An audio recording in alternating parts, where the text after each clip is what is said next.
요게 고접을 하면 예. 고접을 할 때 예. 세근이 죽어버려요. 잔뿌리가 다 죽어버려요. 봄에 잎이 안 나오잖아요. 잘라난 상태 시간이 가지 않습니까? 상록수는 잎에 영향이 있어 뿌리를 대사작용하는데 예. 영향이 왔다 갔다 하는데 잘라버리고 이거 이 순 접목하고 나서 순이 나올 때까지 시간이 많이 걸리잖아요. 그렇죠. 그러면 그때에 나무 뿌리가 잔뿌리가 다 죽어버려요. 굵은 뿌리가 피할률이 안 맞아서 그런가요? 피할률이 아니고 예. 잎에서 영향이 안 내려가니까 그렇다. 아, 뭐 뒤로까지. 요 영향이 내려가야 되는데 예. 그 지금 이 나무도 보면 예. 여기가 죽어가고 있거든요. 접목한 자리가. 예. 원인이 뭐냐면 이것도 얘가 죽는 원인이 그 착과되면 예. 얘 과실이 먹어버리면 예. 잎이 영향을 못 먹어서 음. 더위를 타요. 아, 이 그래. 토양 자체에 가리가 많은 데다가 일어난다는 거예요. 이 토양이 가리가 많다고 증명이 되는 거는 이런데 노란 방울이 생겨요. 아, 노란 반점. 예. 그럼 여기에 보면 이 나무가 그런 대표적인 거죠. 이렇게 노랗게 희득거리 간다는 거죠. 노란 방울 얼룩이 생겨요. 자, 이렇게 이게 가리 가다에 이파리 이렇게 노란이 되는 게 노란 방울이 생긴대. 그 요소를 주면 이게 풀리는데 예. 낙과가 많이 되고 과일이 많이 쪼개져요. 어릴 때. 어릴 때는 낙과되고 더워서 예. 여름 살아남은 놈은 또 쪼개져 버려. 열과. 열과가 아니고 예. 가리 가다에서 예. 세포가 못 자라서 쪼개지는 건데 이름을 열과로 붙여놨거든요. 예. 이 젊은 나무는 열매가 안 되니 어른들 괜찮잖아요. 예. 그런데 여기에서 이제 이 씨를 측정해 보면 비료 양을 보면 수분 39.4% 이 씨가 0.9 나오거든요. 예. 0.9 나오면 비료가 적은 게 아닌데 예. 여기서 장애가 일어난다는 거죠. 비료를 따로 줍니까? 여러 나무 안 여러 나무? 아니 그 뭐 똑같이 일일적으로 준다. 나무 크기 따라서. 예. 그러면 이 나무들이 예. 가리 가다가 돼서 여름에 못 자란 과일들이 많고 이 과일이 부은 것들 있지 않습니까? 이거에 당글당글했는데 이게 요 부위가 못 자랐거든요. 예. 그럼 여름에 더워서 못 자란 거예요. 낙과도 못 많이 하고. 근데 여기는 가리가 그래 가다된 건 아니에요. 다른 농장에 비해 가지고. 근데 그래도 가리 가다 나무들이 많이 있다. 가리 가다 돼서 일어난다. 그러면 여기도 보면 0.9 이건 비료가 거의 없네. 비료량이 이씨 비료량이 적다는 거죠. 아, 비료량이 적다. 예. 이거는 물을 어떻게 주죠? 물을 지금 이제 이거 요 열매 이제 수확하고 나서 주려고 그러는데 보통 뭐 2, 3일 단위로 주긴 한데 요즘 이거 안 준 지가 한 달은 됐습니다. 수분이 27%. 0. 수분을 안 주면 예. 나무가 해가 돼요. 한금을 농법은 단수를 안 해요. 단수를 하는 게 잘못이거든요. 0.6. 그러면 지금 요거는 수분이 있어요. 단수를 해도. 예. 단수를 해도 수분이 있다는 거는 이쪽 측면에서 물이 배이 들어왔어요. 주변에서 물이 이렇게 그렇죠. 예. 그럼 이거는 단수 하나하나 똑같아요. 그래요. 예. 이놈은 단수를 하나하나 물을 먹고 있는 건 똑같아요. 그런데 이쪽에 측면에서 물이 들어온 거죠. 그런데 제주도에서 단수를 하는데 예. 단수가 큰 의미가 없어요. 그래요? 예, 옆에 건 다 먹고 있는데 하우스 가액이 농사 잘 되거든요. 그 말은 단수가 나쁘다는 거예요. 그런데 이것도 노란 얼룩이 생기는 거는 가리 가다예요. 가리 가다. 그렇죠.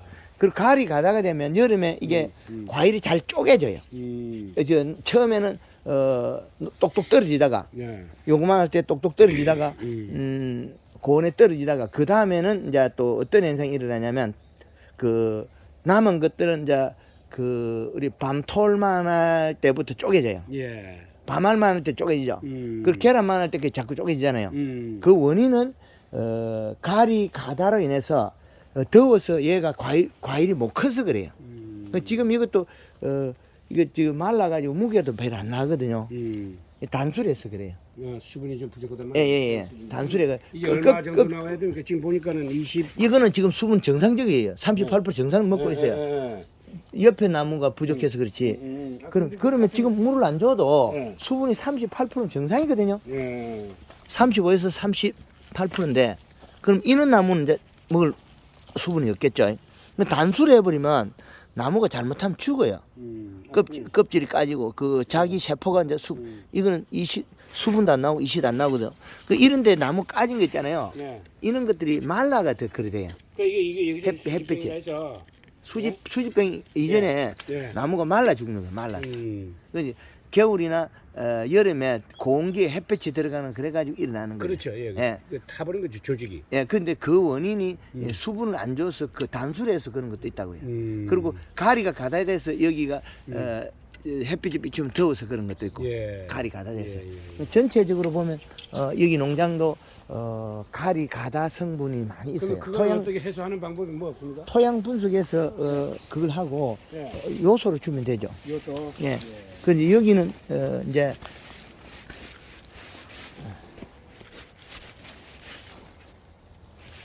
토양이 좀 딱딱해 하천변이라서 예. 1.9 비료량도 적고 비료량도 예, 적습니다. 그런데 다른 농장들에 비해가는 가리가 그리 많지는 않아요. 이거 오글오글하게 이렇게 되거든요. 잎이 오글오글하게 이런 식으로 모여버리거든요. 빗자루처럼. 근데 그 정도로 심하지 않은데 그래도 여기도 가리 가다에서 여름에 떨어지고 밀감이 쪼개지고 이런 거 부패가 이런 것들 다 그런 거잖아요. 예. 이런 것들이 다 떨어진 거잖아요. 납과되고 예. 요런 것들 어릴 때 조그마할 때 떨어진 거고 요는. 예. 그럼 이런 원인이 계속 발생한다는 거죠. 그 질소분이 부족해서 그래요. 그리고 인산도 여기 바닥에 청태가 많이 있거든요. 여기 인산도 많이 있다는 거죠. 그 나무에 여기 청태가 끼고 있거든요. 여기 예. 청태가 끼인다는 거죠. 청태가 여기에도 일부 나오네. 청태가 나무 위로도 올라가고 있거든요. 이는 뭐이저 그늘 져 가지고 만들어지는 거기 때문에 그건 아니고요. 예. 요소 주면 싹 주고 없습니다. 이게 나무가 청태가 그늘이 있어 생긴 게 아니고 인산이 많아서 몸속에서 품어내기 때문에 씻겨내도 생겨요. 예. 죽여도 생기고. 그래서 인산 가리 가다에 의한 고온 열상하고 예. 그게 유지가 되고 있다는 거죠. 가리 가다 고온 열상. 그래서 남들보다는 조금 나은데 그래도 토양 분석해 보면 이것도 가리 가다는 거죠. 가리 가다. 예. 그래서 낙과이고 그 과일이 너무 커버리고 양은 숫자가 안 나오고 그렇죠. 예. 예, 너무 커버렸잖아요. 지금 너무 많이 안 큰가 이게 크기가 이거 큰 재미죠 지금. 예, 크죠. 예, 대과에 해당합니다. 대과죠. 너무 커버렸죠. 예. 그러니까 이 나무가 해갈이 1년 쉬는 기간이 이게. 예. 그러니까 내년에 이렇게 큰 열매가 안 달죠. 금년이지만은. 예. 예, 이제 안 달렸으니까 열매가 이제 커진 거고 많이 달리게 되면 뭐 좀 열매가 잔잔하겠죠. 예. 그 해그리를 막는 방법은 비료를 안정화시켜주는 게 제일 중요하다. 가리 가다가 돼서 그런 영향을 많이 받고 있다. 그래서 이런 나무들이 가리 가다에서 일어나는 경우가 많다. 그리고 비료량도 적다는 거죠. 1.5 정도 이시값이 나와야 되는데 비료를 적게 주고 있다는 거죠. 지금 우리가 그렇죠. 예. 그렇게 비료를 적게 주면 해결이 한다는 거죠. 그럼 해결이 했다가 작년에 열었다가 올해 좀 적게 열었다가 이런 해 반복하고 있잖아요. 그럼 좀 많이 열면 많이 쪼개지고 이상한 행동을 많이 하고. 그 가리 다른 일반 농가들 제주도의 그 대다수 농가보다는 조금 가리가 작지. 비료량이 그보다는 비료량은 조금 더 있고. 그러면 여기 비료 쓰는 체계가 조금 잘못됐지. 크게 많이 잘못됐잖아요, 했다는 거죠. 일반 농가들은 해거리 하고 난 뒤에도 이래 과가 나무가 이래 번무되지 않거든요. 못 자라거든요. 안에 잎이 노릇노릇한데 여기는 이래 잘 자라잖아요. 그러면 그거보다는 좋다는 거죠. 그럼 올게 이게 열고 요 나무도 내년 해거리 비슷하게 된다는 거죠. 그런데 요게 원인이 비료량이 적다는 거죠. 비료를 더 줘서 과일이 어릴 때 쑥 자라야 되거든요. 도장이 터야 되는데 요게 조그만할 때 도장이 태어나야 되는데 요 순이 조그만 도장이 툭툭 터야 되는데 그 역할을 못 했거든요. 그럼 이 나무로 보면 도장지 튼 거밖에 없거든요. 도장지에 터진 거밖에 없다고요. 그럼 이걸 해결이 안 하지 않습니까? 이거는 뭐 해결이 안. 그래서 요 나무 해결이 안 하고 그러면 우리가 비료를 더 주고 초기 연면십에서 힘을 강하게 만들어서 그러면 여름 순이 빨리 터진다는 거죠. 여름수만 빨리 터주면 해결이 없잖아요. 많이 달려도. 그게 안정화되는 농가들이 이제 꽤나 나와요. 거름이라는 거 그 유기질 거름 말이가 아니면 무기질 뭐 화학비료 괜찮아요? 화학비료가 제일 효과가 좋고 예. 퇴비 종류는 개분 같은 경우는 너무 염이 많아서 그러니까 장이 일어나더라고요. 돈분도 역시 일부 농가에서 피해가 많이 일어나고 그래서 축분 중에 우분이 있으면 우분이 제일 좀 덜 염기가 좀 덜한 것 같다. 소금기가 그래서 토양의 그 뭐입니까 유기물 선택을 퇴비 선택을 좀 잘해야 되고 그리고 주기적으로 비료를 줘서 즉 토양에 있는 이식각 비료량을 안정화시켜야 된다. 가리는 더운 비료, 요소는 시원한 비료. 여름에 이제 열매가 없다 보니까 얘는 더위를 안 타요. 덜 타는 거죠. 그런데 그런다고 해서 얘가 가리 성분이 일부는 얘도 들어 있거든요. 이 가리 성분이 들어 있다는 거는 잎이 이게 그 막지를 못해요. 잎이 말지를 못해요. 그 요리 해끗하다는 거는 가리 성분에 의해서 희끗하게 돼요. 그런 성분이 요런 것들 잎이 노란된 거, 노랗게 된 거. 요 끝에 여기 노란 반점 있죠. 요는 성분들. 요 끝에 자세히 보면 이 끝이 노래요. 여기 아주 미세하게 있는데 요런 성분이 이게 가리하고 연관이 있다. 그렇죠. 가리 가다, 인상 가리 가다에서 수세가 떨어지더라.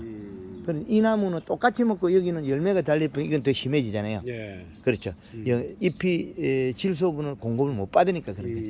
그래서 지금 이 정도면 열매를 달렸도 이 정도면 관리를 잘하는 농가다. 이 정도 두께면. 그래서 지금 사용하는 비료보다도 비료가 더 많아야 되고 이제 그 비료를 선택할 때 여름에는 질소가 좀 많은 걸 선택해야 되는데 21- 복합 비료가 사용하면 질소가 적어져 버려요. 여기 21- 쓰면 21-17, 17이지 않습니까? 그 17 자체가 그대로 남아 있고 21은 토양에 결합하고 가스가 빠지면 14.7로 바뀌어요. 그게 질소가 줄어드는 거죠. 여기는 비료는 어떤 걸 씁니까? 그 복합도 쓰고 이제 요소 쓰고. 복합은 어떤 걸 씁니까? 복합은 21하고 다시 17, 17 그거 쓰고. 그다음에 요소는 이제 그냥 일반 그 얼마짜리더라?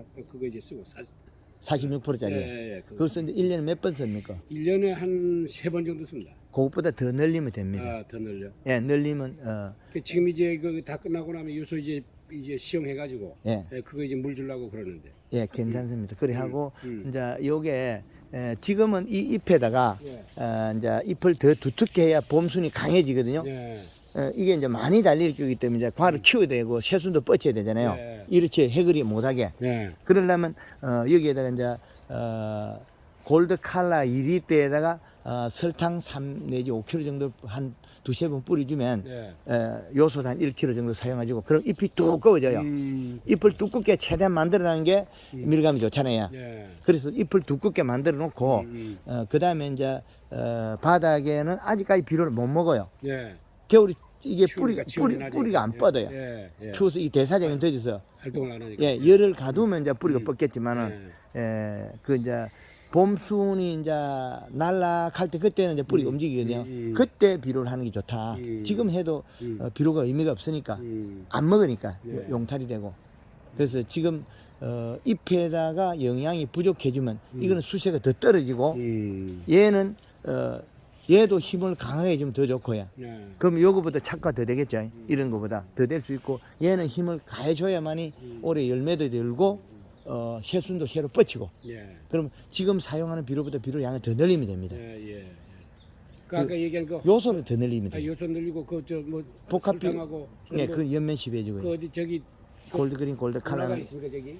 유튜브에 그 사용하는 방법이 다 있죠. 그래서 거기 여기는 처음에 이제 제가 메모를 하나 해드릴 건데 골드 칼라 2리터에 설탕 3kg 정도 그리고 요소 1kg여서 한 일주일이나 한 열흘 간격으로 한 두세 번 살포해주고 그러면 이제 봄을 이제 물을 충분히 주고 그다음에 이제 봄에 이제 좀 얘가 이제 움직이려고 할 때, 그때 이제 목면 시비하는 겸해서 얘들 이제 골드 그린 2리터에 설탕 3kg 써서 그때도 잎 두께 얇으면 요소를 같이 한 1kg 정도 넣어주고 그때 요소를 함부로 못 쓰는 거는 이제 개화기에 질소가 많은 수정이 좀 떨어져요. 수정력이 떨어지기 때문에 설탕을 그때는 요소를 함부로 쓰지 마라 그러거든요. 설탕을 쓰면 수정이 잘 되는데 요소를 쓰면 수정이 잘 안 되는 단점이 생겨요. 예, 하여튼 잘 키웠습니다. 아이고. 일반적으로 거의 대다수는 제가 그 못된 이야기, 잘못된 이야기만 하는데 여기는 안정화 어느 정도 안정화됐기 때문에 지금 쓰는 책에서 요소량을 더 늘려라. 한 50%까지 더 늘려 있어. 그 이제 그래 하면 나무가 완전히 바뀌어요. 그 지금 올해 해거리 해가지고 안 여는 나무들이 더 많잖아요.